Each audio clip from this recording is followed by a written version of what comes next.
Assalamu alaikum wa rahmatullahi wa barakatuh, and welcome back to our Arabic classes. We are doing the Medina Arabic course book 1, and we are tonight inshallah ending of lesson number 9, and we'll be entering into lesson number 10 as well. So for those who've been following the lessons or have been attending the WhatsApp lessons in the past that has now been amalgamated with this class, then the topic that we were dealing with is what is known as the Mawsuf Sifa, also known as the Na'at and Man'ud, the description and the thing being described.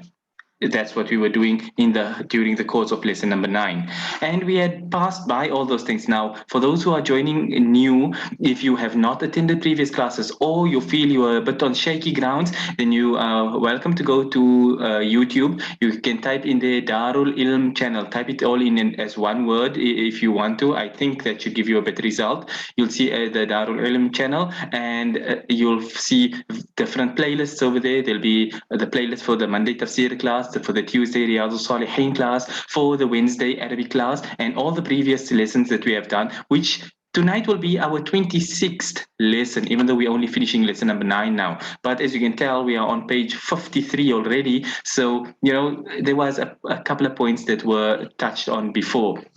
And as I always say, with this book here, when a lesson is taught, immediately it's brought into practice. So if you are unsure of anything, I would suggest you go and take the time out to go through the previous classes. Like I say, it will be the Arabic class or Arabic course playlist, and you will see the previous 25 class recordings in that playlist, and you can then follow up everything that we have done thus far, which will now enable you that going forward from next week to be up to date. If you are already up to date, فَلِلَّهِ الْحَمْدُ وَالْمِنَّةِ, all the better, but so be it.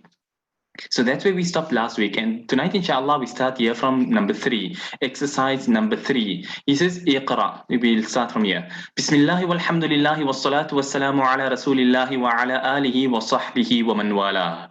So he says, Iqra, read. And as I always say, it's not merely reading, it's reading. And in this case, he's underlined certain words. So he wants to draw your attention to these words. We did touch on it in our previous class, but I'll touch on it once more. So you are going to read it. You're going to read it without any harakat on it. So you're going to read Arabic without harakat. You're going to be able to understand what is being written, what is written over here. You must be able to read it, putting the harakat and tanween and everything in all the correct places. All of this, and obviously, if you are able to translate it, that would mean that you are able to understand it. All of this is being brought into things all at once. So every exercise, every statement and things in this book, it all has a reason behind it, and it's beneficial for you. So try and take part in exercises and stuff like this as far as possible. One more point to add on here, like I say, I've tried to amalgamate the WhatsApp group that I had, that I was teaching at the Medina Arabic course on, at least. But so on account of being amalgamated, I didn't want to throw the group in the bin, just put everybody out and throw it in the bin. Rather, I will keep the group as is, but keep it more like a homework study type thing. So if anybody wanted to do the exercises, homework, get help, anything of the sort during the course of the week, you're more than welcome. You can just send me a message and I will add you there, inshallah. And if you don't want to be added to any groups and you just want to do it straight on WhatsApp and send it directly to me, so be it. I have no problem either way. Be that as it may, let's continue. So he says, read. Number 1, الطالب الذي خرج من الفصل الآن من إندونيسيا. So الطالب الذي is the word that is underlined over here. So all of these exercises he's bringing to your attention the word الذي. Now الذي is singular masculine. الطالب singular masculine. So describing, or at least adding extra, bring out to the description of. Okay, question, can I share typed homework here? By all means, you're more than welcome. You can send it here. You can send it to whoever I happen to have open, whether it be WhatsApp, Telegram, email, the works, whatever, so be it. But okay, so الطالب الذي خرج الطالب الذي خرج من الفصل الآن من إندونيسيا. Breaking it down word for word. But الطالب الذي, the student. Which student? الذي, the one who, or the student whom. The student who, what about him? خرج من الفصل الآن. خرج من الفصل الآن. We explain which student we're talking about. We are talking about the one who exited now from the classroom. What about him? Min Indonesia. He's from Indonesia. Indonesia is the word. Okay. Okay, so let's see. Typed up homework coming in. Number 1. written with the حركات and everything very good. الطالب الذي خرج من الفصل الآن من إندونيسيا. Very good.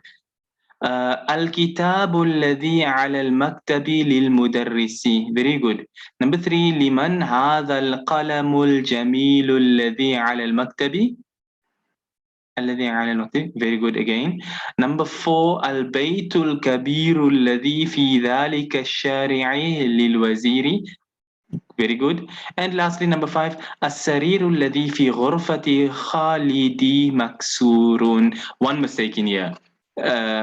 في غرفة خالد. Khalid is a pure Arabic masculine name, and as a result it has tanween. And there's nothing in the sentence here to remove that tanween. So في غرفة خالد. If you are thinking about it, then shouldn't be في غرفة خالدين. If that is what you are thinking about, then the answer would be no. في غرفة. Why is it غرفتي? It's غرفتي because of في. So take the في away. What would it be? غرفة خالدين. Why? مضاف مضاف إليه. And as you know, one of the rules مضاف مضاف إليه is that the مضاف إليه does not get tanween. I mean the مضاف does not get tanween. So the thing being attributed is the غرفة. So therefore no tanween upon it. كتاب زيدين. بيت الله, etc., etc., etc. So the مضاف does not get tanween. Therefore it is في غرفتي. But Khalidin is the mudaf ilay, which has tanween, and it's a pure Arabic masculine name. So therefore, there's nothing to affect the mudaf ilay and take its tanween away. So في غرفة خالد مكسور. Everything else was perfect, with the exception of that one letter. Oh, okay, the tanween is there. Okay, maybe it's the font that makes it, because to me, the lam and the dal has the same things, but if you say it's there, then alhamdulillah, then everything has been perfect. But in any case, it is happen to be something everybody can learn from with regards to the mudaf, mudaf ilayh and things anyway. So very good. All of those were correct. I don't have to overly explain the lesson, but I'll do it anyway, just for those who don't, or at least who maybe perhaps are not so up to scratch. So the first one, الطالب الذي خرج من الفصل الآن من إندونيسيا. The student who exited from the classroom now is from Indonesia. So to your book of vocab, you write the word Indonesia. That's how it is. Number 2, الكتاب الذي على المكتب للمدرس.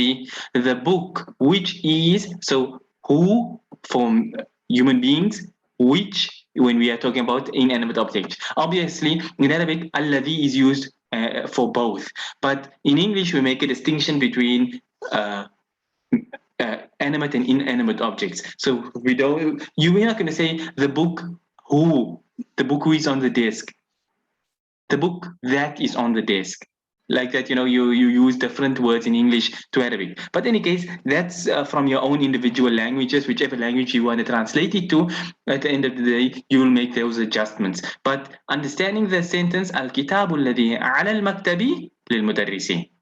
The book which is on the desk belongs to the teacher. Number 3, لمن هذا القلم الجميل الذي على المكتب? To whom does this pen, this beautiful pen, which is on the desk. To whom does this beautiful pen on the desk belong? Or at least, who does this beautiful pen on the desk belong to? So the lam means belong to. Liman, to whom does, obviously the does and stuff is from an English perspective. Yeah, I was actually making that very same comment now. Where does the word does come from? The word does come from is from an English perspective. So liman, li for whom, man who, hada this, al qalam the pen, al jamil beautiful, alladhi the one, ala on al maktab the desk. As I mentioned in the past, is and are and things like that, they don't exist in Arabic. We add them from an English perspective. So, to whom does to who? Yeah, is this correct? To whom belong this beautiful pen that is on the desk? To whom belong? I suppose whichever way you decide to translate it into English, as long as it makes sense in English, that's fine. But yes, from an English perspective, we won't say to whom belong. It's wrong in English. So to whom does this belong? That would be correct English. But you know, when you're using the kitchen English and stuff like this, then anything goes. So you know, from that aspect, anything is fine. But when we're speaking specifically over here, we will add in the missing words that English needs in order to make it a meaningful sentence. So لمن هذا القلم الجميل الذي على المكتب? To whom does this beautiful pen that's on the desk belong to? Number 4. البيت الكبير الذي في ذلك الشارع للوزير. The big house which is in that street belongs to the wazir. Al-wazir means the minister. Al-shari' means the road or the street. Dhalika is, if we did this before, a singular masculine directive pronoun for something which is far away. So, you know, hada, dhalika, this and that street, you know, something that's a distance away from you. So, البيت الكبير البيت الكبير الذي في ذلك الشارع. Now you'll see and you'll go as your Arabic grows. You may be thinking, but I can think of different words that means road or path or street and things, and it's not the word sharia. Well, that would be because Arabic has got multiple words of a similar nature. So if you are thinking, for example, sabil fi sabilillah, in the path of Allah, or you know, tariq, at-tariqu ila al-jannah, the path to Jannah, and you know, different words, then that is because Arabic is very vast and it has lots of words which have, from a dictionary perspective, it may come across as being synonyms. From an Arabic perspective, they are minor, not minor, but I should say there are minuscule differences that you goes over the head of the normal person. But when you look in the high level Arabic dictionaries, you'll understand what's the difference between sharia and tariq and stuff like this. I mean, I should say even, you know, for the normal person in English, you have a lane, you have an avenue, you have a road, you have a street, 4 different words. They're not exactly synonyms, even if sometimes people use them all the same. So in Arabic, is more let's put it this way, it's more complex than English. So it's got much more depth to it than the English language. Okay, question over here. In the word shari', you are ending with ayn with kasra instead of dhamma.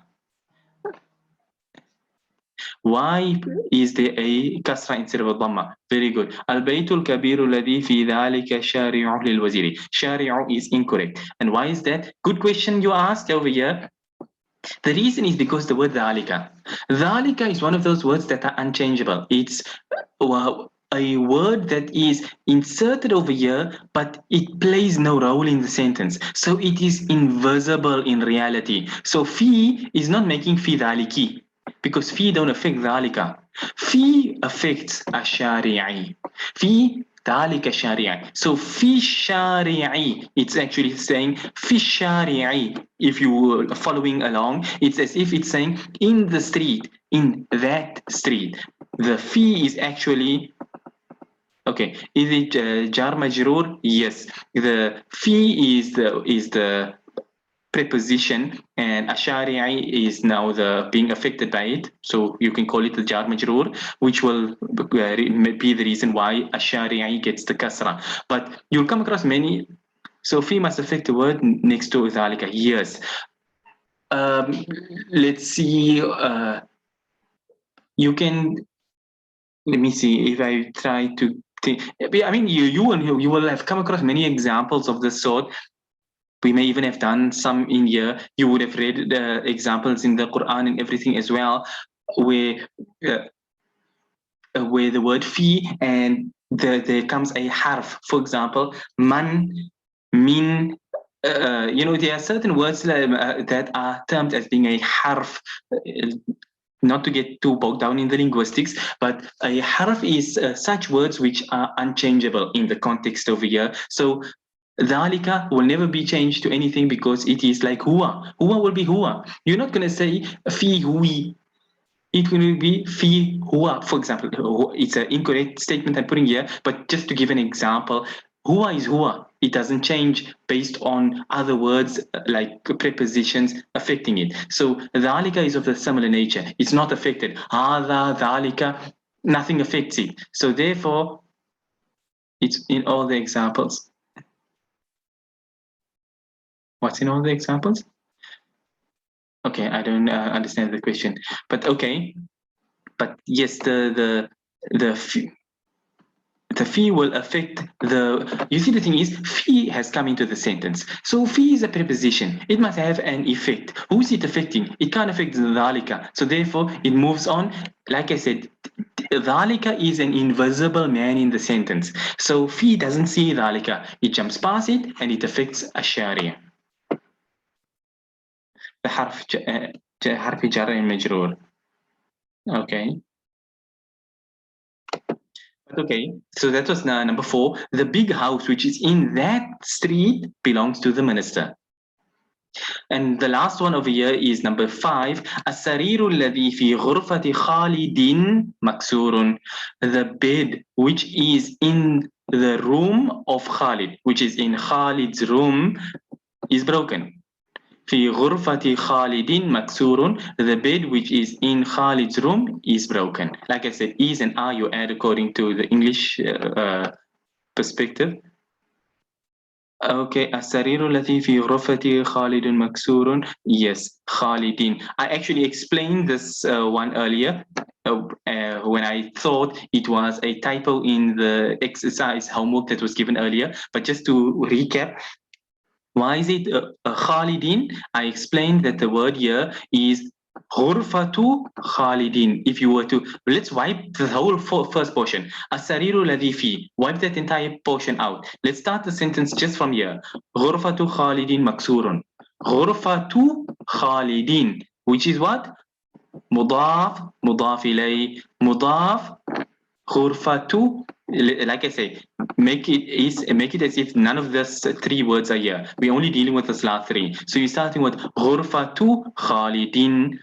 Khalid, pure Arabic masculine name, which keeps its tanween, and it is mudaf ilay, which means it gets a kasra. غرفة خالدين, Baytullahi, Kitabullahi, etc., etc. So it gets its dhamma. He gets the kasra, but he gets kasratain because nothing has taken it away. So bringing the sentence back into the whole sentence, as-sariru alladhi. Fi, now fi comes in, so fi affects ghurfa. Fi ghurfati. And Khalidin is already has its kasratain on account of being mudaf ilay. So this jar majroor, to use the terms used earlier, jar majroor, he's got a kasra, and he's mudaf ilay, so he's got his kasra. So he's affecting him and he's affecting him, and that's why both of them have got kasras. Okay, so the bed which is in Khalid's room is broken. Moving on now to complete the lesson, he summarizes all at the end. He says, Baytun is a man'utun, jadidun is a na'atun. Baytun, and with the terms we've been using, is mawsuf sifa. So you can use na'at and man'ut or mawsuf and sifa, whichever way you prefer to use it. So Baytun jadidun, the thing being described, the description. Mawsuf, sifa. The mawsuf, the thing being described, the jadidun being the sifa. The new house. A new house, at least. Baytun jadidun, a new house. House, we're describing the house. What about it? It's new. So description of the house. Sifa, mawsuf. Na'at, man'ud, whichever term you want to use it. And that's the lesson of what lesson number 9 was all about. Now he ends the lesson off. He says, Al-Kalimatul Jadidatu, the new words, the words which we did during the course of this lesson, which you may not necessarily have in your vocab as of yet. So let's do them. Number 1, Al-Maktabatu, the library. So Al-Maktabu, and this is why I made mention before, the nouns have genders.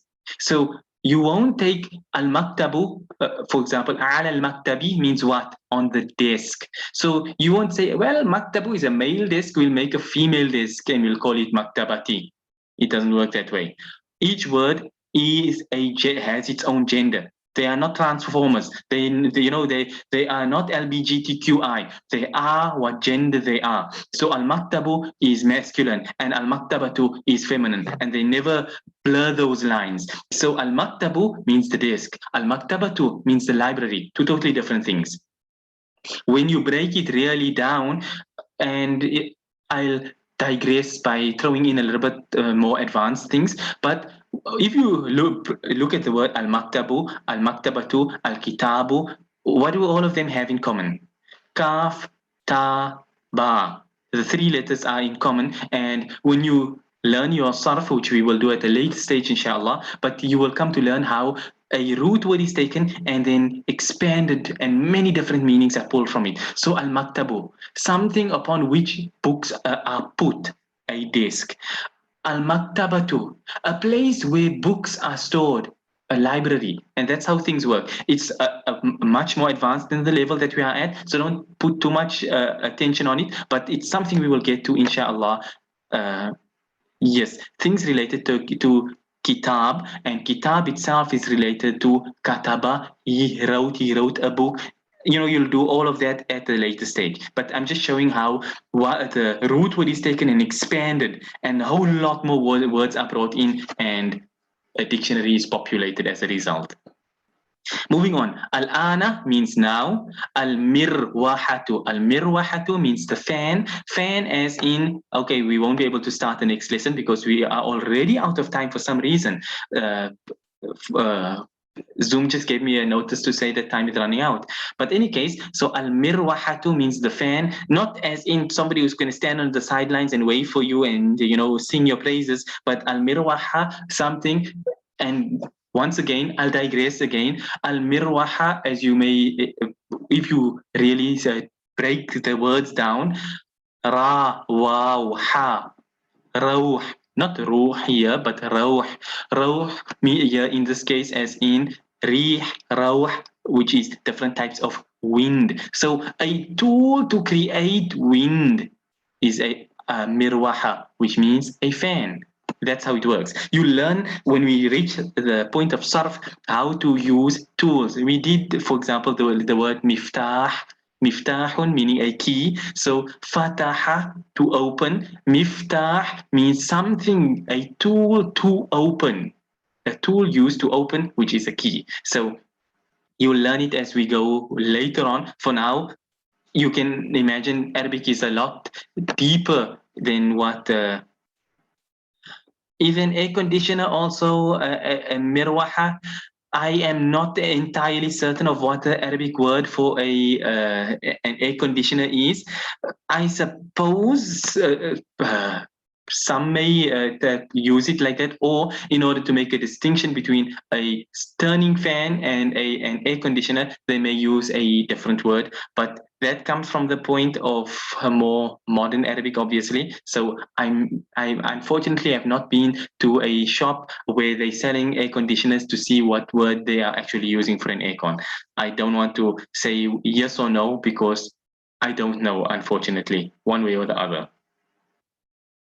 You may say, well, it is something that is giving wind. So yeah, sure. But and yes, one point I will add on as well is that we often tend to think in English and we translate it into Arabic. Arabic doesn't exactly work that way. So you may translate it and it makes sense in your mind, but when you speak to an Arab, they're like what? Because we put things the way we think it and we translate it over into Arabic. That's why when you want to learn spoken Arabic and stuff, you listen to how Arabs speak, what words, their choice of words, and where they put it into sentence and stuff. Then you come to know how you should be phrasing your sentences. Otherwise, you end up making, if you are uh, pleased to be meeting you, you will end up speaking like that. So yeah. But any case, moving on, al-mustawsafu, we did this word there before, which means a clinic. Al-mustashfa was a hospital, al-mustawsaf was a clinic. Al-Madrasatu Thanawiyatu, which we translated that time as being the secondary school.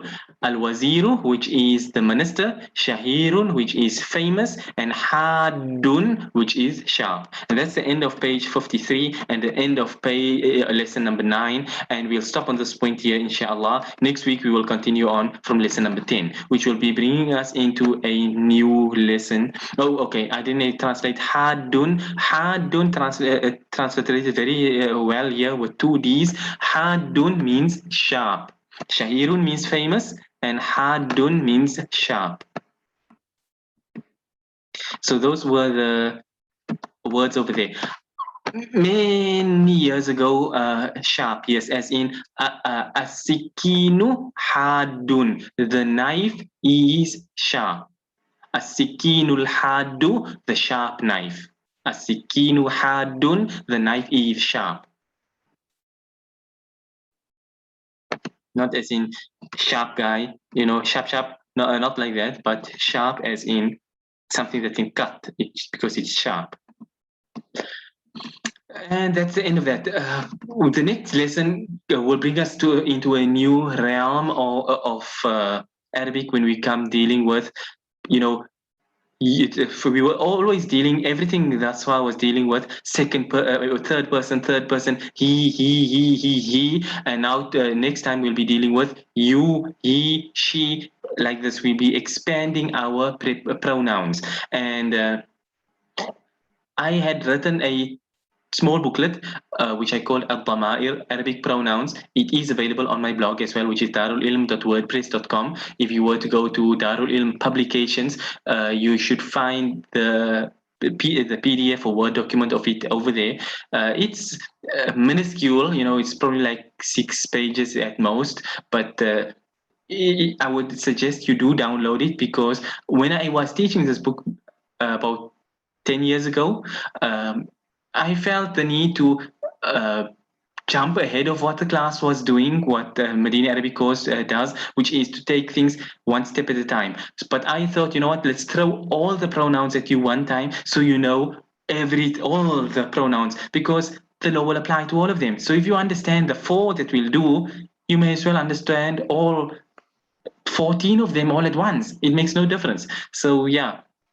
So we learn I, you, she, he, mine, things like this here. That is what we'll be doing in our next class, inshallah. Like I say, if you have missed anything, the links of the previous classes are available on YouTube. If you are going to be attending next week's class, the PDF document, if you do know it, Alhamdulillah, no need to download it. If you don't know it, it's good to download it just so you can have advance notice of what we'll be doing. I'll try. I don't know if I don't actually have it on my computer here right now. Otherwise, I could have thrown it in. In fact, I don't even know if I can throw things in.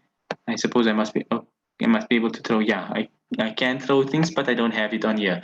But any case, so inshallah, that we'll do next week, Wednesday. But okay, in the YouTube description box, a good Jazakallah khair for mentioning that. I didn't think that far. So I'll post the link in there when I upload the class later on, inshallah. And then whoever is happening to be watching the video later on YouTube, you will be able to access the link in the video recording as well. But yeah, no need to jump the gun. We will get there, inshallah ta'ala, but that will be next week, Wednesday. For now, we'll end on this point here, inshallah. We will reach exercises after we do a lot of lesson, then we'll come only to the exercises. So, we're not like, if you want to read through the letter, obviously I'm not going to ask you to read this year. Those who know what it is. Those who don't know, well, we can do that another time. But in any case, so we'll stop on this point here, inshallah. Until next time. وصلى الله وسلم وبارك على نبينا محمد سبحان الله وبحمده سبحانك اللهم وبحمدك نشهد أن لا إله إلا أنت نستغفرك ونتوب إليك والسلام عليكم ورحمة الله وبركاته.